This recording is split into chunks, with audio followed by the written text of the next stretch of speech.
Am I turned on? Oh, I'm turned on. Good morning, everyone. How's everyone this morning?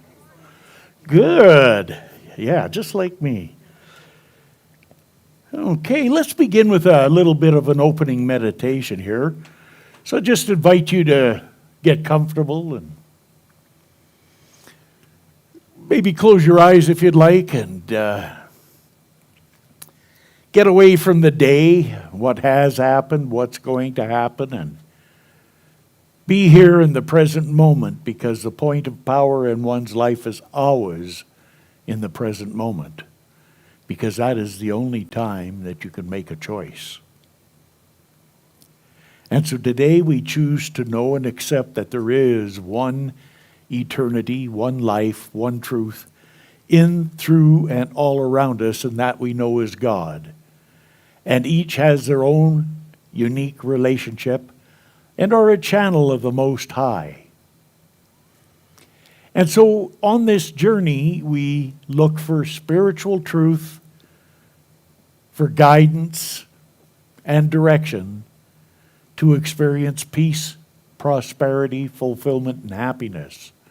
That's our divine birthright, and the only limitations are those that we have falsely accepted to believe, and they're now ready to be freed as they no longer serve us. So if you have an old belief that you know of that isn't the truth anymore, I invite you to purge this in the meditation and in your quiet time. And if not, know that you are an open and a clear and a free-flowing channel of God's love, energy, wisdom, and kindness, and there are no obstructions to the operation of this truth. So let us contemplate this in the silence of our own mind.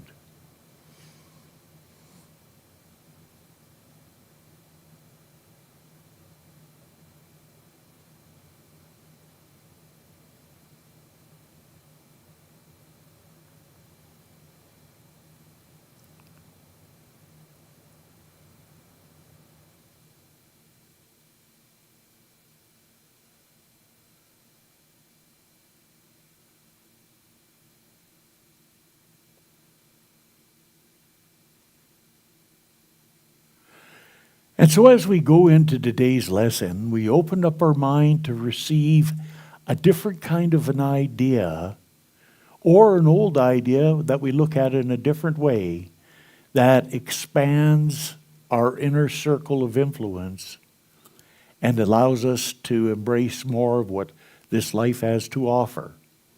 So with that, I give thanks, and I know it to be so, and so it is.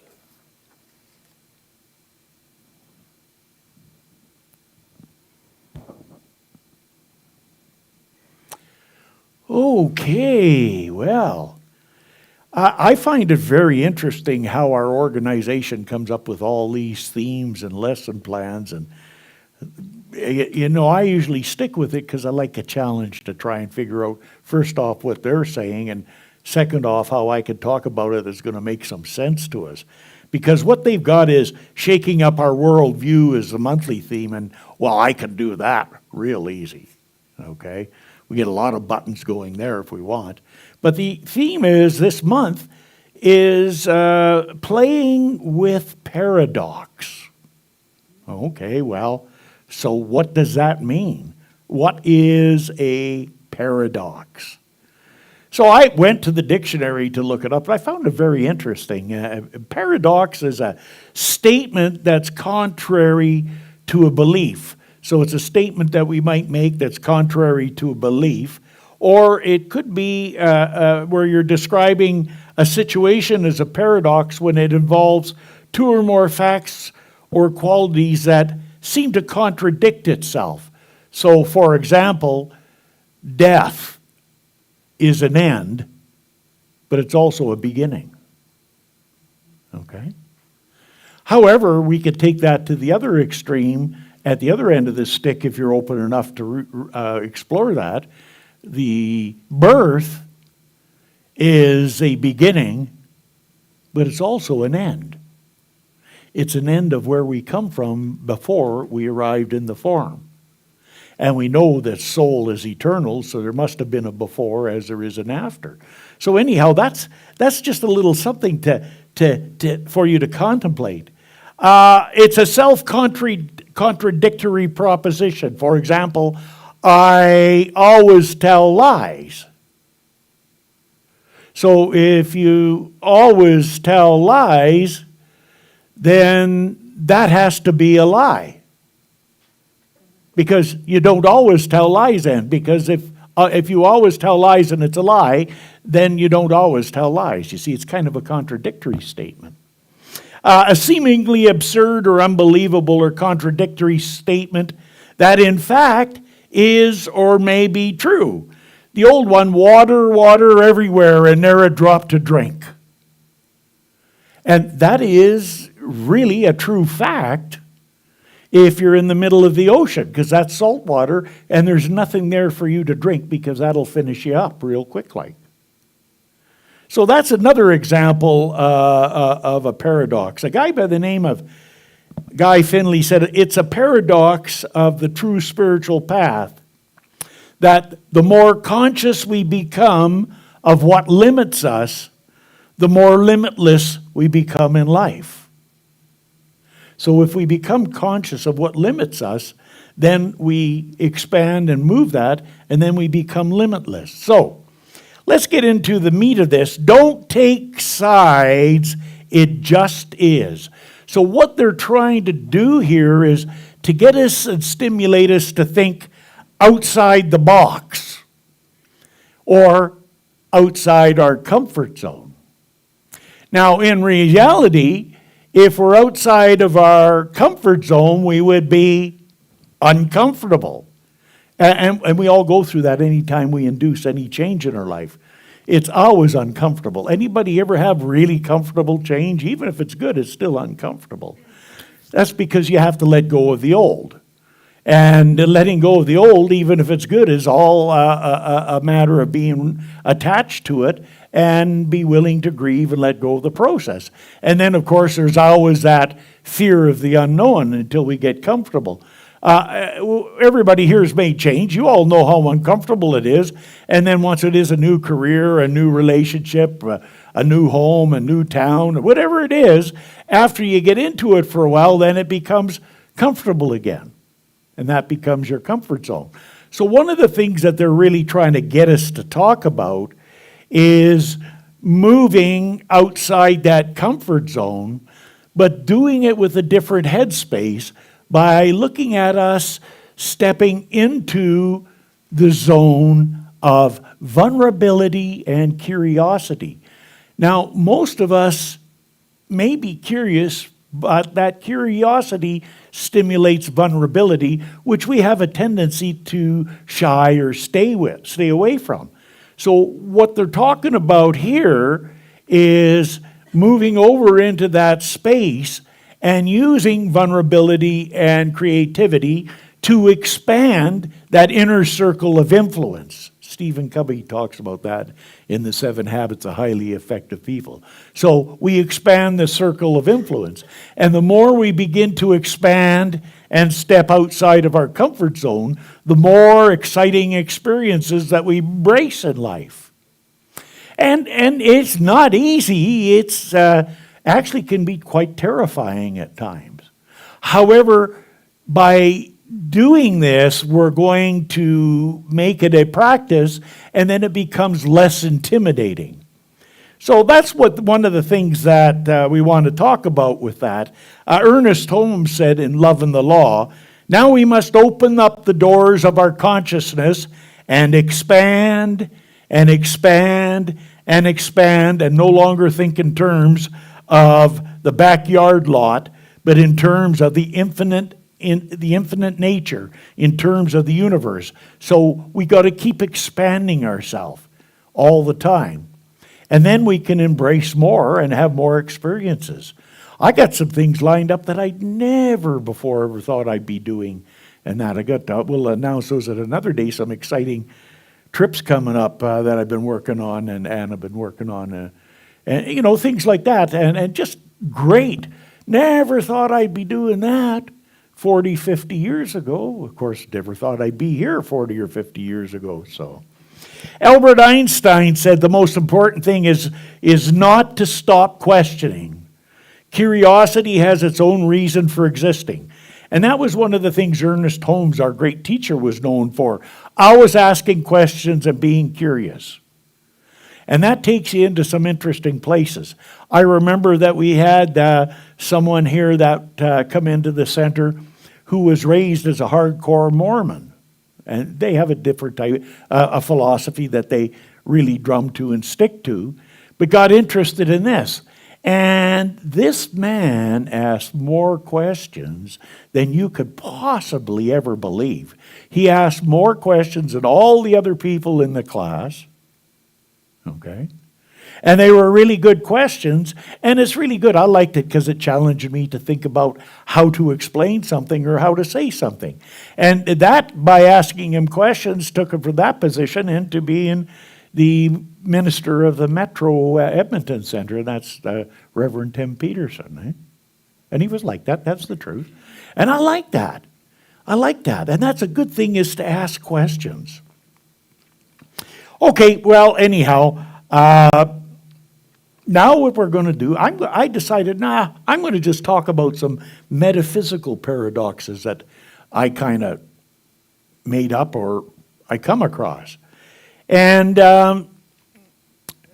one of the things that I come across was this quote by a guy by the name of Thomas Moore, who wrote a book called Care of the Soul.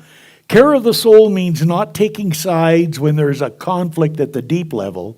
It may be necessary to stretch the heart wide enough to embrace the contradiction and the paradox inside, because it is only one, but it seems like there's two different voices. You know that other voice you have? We won't get into that.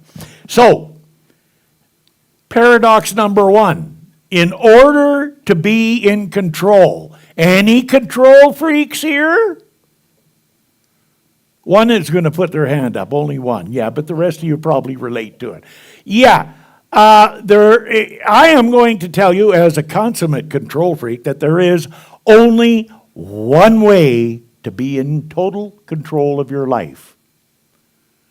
And that's when you let go of total control. When you stop trying to control anything and stand in the eye, then you are totally in control of your life, because that's called faith, eh? It's walking into life knowing that at any given time when you need to know something, the Spirit will give it to you. Now, the trouble is we like to know beforehand, but you see, if you haven't got it yet, the Spirit is run on an as-you-need-to-know basis. Not when you think you need to know or when you think you need to have. It's when you actually do need it. And so, I've been practicing this for a long time now, and I'm getting really good at it. Okay? But I still like to control a bit. And it's not, they're sitting in the back. I was going to say, I can't tell any stories about that. But anyhow, I think you get what I want. So practice trying not to control and turning it over and let the Spirit guide you. You still set goals in that and direction and work your plan and stuff like that. That's not controlling. So when you try to control outcomes and stuff like that, that you get into trouble. No attachment to outcomes. Big one, folks. The second one, everybody wants peace in the world.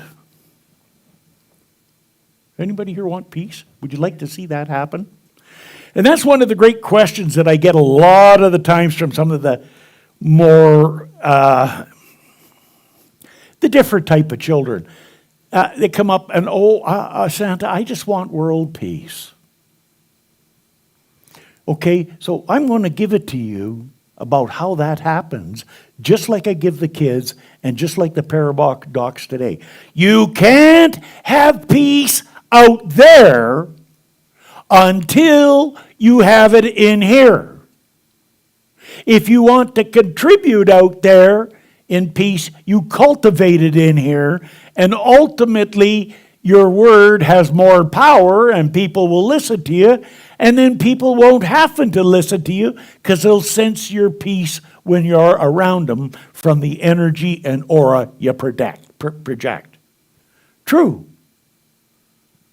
I remember doing a class once for a bunch of my students at SAIT, job interviews, about how I told them the most important thing in the job interview was to go in confident and with a positive attitude and relaxed. Because even though you might not talk about that, the person interviewing you will pick up on that energy. Then I had a young man in the front. Oh, that's a bunch of... I'll let you fill in the blank. And I said, okay, well, here we're going to do an experiment. I got 30 kids there. And I said, okay, I want everybody else to witness this. I'm going to just stand here, and I'm going to look at you. You're going to look in my eyes. And that's all I'm going to do. And I'm going to see if you can notice a difference. So I got all geared up, and I'm looking them in the eye, and I'm sending them peace and love, and I'm hugging them and giving them good luck and all of that, and everything's going along. And by the way, I know how to do this, really, because I had experience at it, not anymore. But just excuse me for a minute. I hear something happening there, and I got to just... There. It was mine. But it gets me built up for the next part. So now I got him, and I'm looking him in the eye, and I change it into, I'm going to just rip you apart. And I'm thinking of all the horrible things I'm going to do to him, I'm putting energy in it. All of a sudden he goes, hey, man, take it easy. And he jumps back like this. I said, what's your problem? He said, settle down. I said, I didn't do nothing. Yeah, you were coming after me. And I said, look around. Folks, did I move? No, I just changed what I was thinking. Do you think that sold it? It did. So that's the paradox. People don't believe that what's happening inside has any impact on what's happening outside. In fact, it really does. Okay, the next one I come up here to put, the situation or circumstance I was in was not my fault or not of my doing. Or the jerks I keep attracting, I don't know why I keep attracting them. It's not up to me, it's them who got the problem. Has anybody ever said that? You ever heard that? It's not my fault? Well, hello, we got to look at it. Yeah, maybe I didn't run through the stop sign and hit my car, but my car showed up for the experience. Did you ever look at it like that? Maybe it's not my fault, but I did show up for the experience. Those jerks, yeah, they're around all the time, but why do they find me? How powerful is that? I got a lady who's a really good friend, and I did some counseling with her just over 20 years. There were two of them. One was from Red Deer here, both lovely ladies, and both the same thing. They're both in their 50s. And they just have not done anything with men. They've had terrible relationships, terrible men. And both of them all said, well, all men are like this. I said, sorry, not all. I'm not like that, am I? Well, no, but you're different. Yeah, well, I know that. Well, I'm all this. And I said, well, yeah, but not all of the men are like that, just the ones you get. Ooh, not a good way to start. And then I said, now, if you go on this program, there's a danger. Well, what's that? Well, if you do it, you'll probably meet one of the nicest men you've ever met in your life and get married. I am not going to tell you what they said because they're nice ladies and you would not think that this was in their vocabulary. I get that quite often when I speak truth to people, by the way. So they went through the program, and about 2 years later, both of them called me up and said, well, you wouldn't believe what happened. Sure, I would.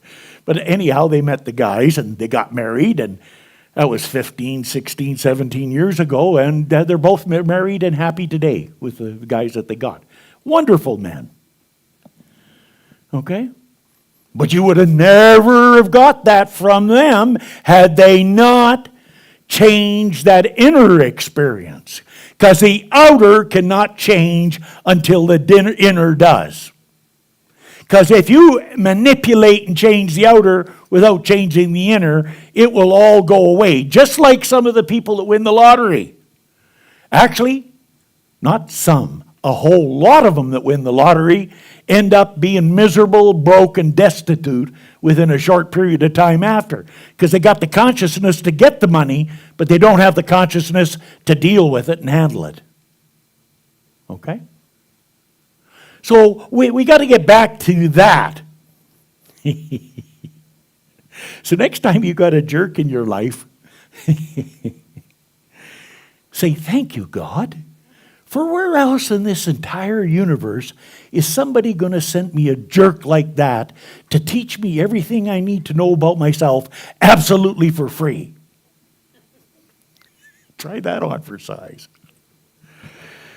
And again, that runs in kind of the fourth one, belief that the outer stuff that happens in the world causes my inner grief. That happened, so I'm suffering. That happened, so I'm hurt inside. I remember the lady that said to me after service, Reverend Doug, when you said that, you hurt my feelings.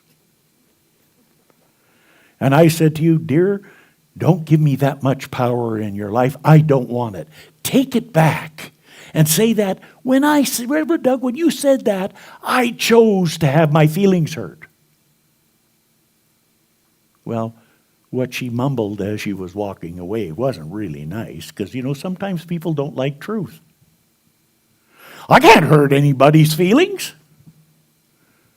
I can't make you suffer. Life can't make you suffer. Pain is a reality of the experience of life. Suffering is a choice. Okay? Take that one on. I got two more here, and then I'll wrap it up. Oh, is this one ever true? The more I learn, the more I realize how much I don't know. I did not know when I was a young man how much I didn't know. I remember going to college and sticking my nose into doing accounting and stuff like that. I never knew I didn't know that much about business. I didn't know that I didn't know that much about not being a minister or a teacher. I didn't know that.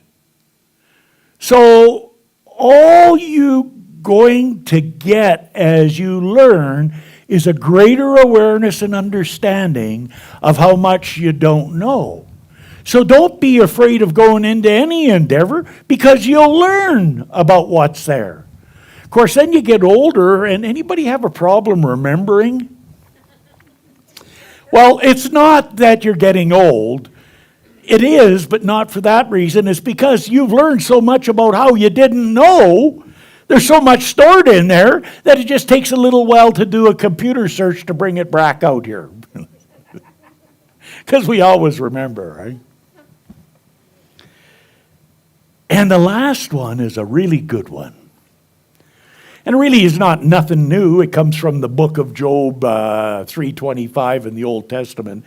That which I most greatly feared has come upon me. Fear paradox. The thing I fear the most is often the thing that I need to do. Okay? True story. Mountain man has a fear of heights. All my life. I went and did a mountaineering course with Outward Bound for 20 wind days, a light mountaineering course. And I put it not only in my face and other parts of my body that seemed to work a lot better in some of those cases. I'll leave that to your vivid imaginations. But it put everything right in my face. And I got to meet myself face to face. And I went through that experience, and that was the second most powerful experience of my lifetime, still to date. Because I met myself on the ground of my greatest fear, and I moved through it. Now, I still get, if I get up high, I still get vertigo, but I just get up and walk along the ridge, and it seems to go. If I sit down is when I get it. Okay? So there's all those paradoxes. So look at what you most greatly fear, and it's probably something that you need to address. See what I'm saying? So all in all, life in itself is a paradox. And that doesn't mean a couple of birds floating on the lake. A paradox? Ducks? This is where everybody gets to laugh. Oh, okay. Life is like that. It seems to be one way, but it's really another way. It seems to be the outside causes the inside, but people don't know it's the inside that causes the outside. So I'll leave you in closing with the words of James Allen, who wrote, "Mind is the master power that molds and makes, and man is mind, and evermore he takes the tool of thought, shaping what he wills. He brings forth 1,000 joys, 1,000 ills. He thinks in secret, and it comes to pass. Environment is but his looking glass." Get that? James Allen. Take that, because that's deep, and it'll give you something every time you review it. And I know for the highest and best for each one here, there's a new awareness, a new openness, and a new willingness to create vulnerability and curiosity and step into that uncomfort zone and see what's there for us.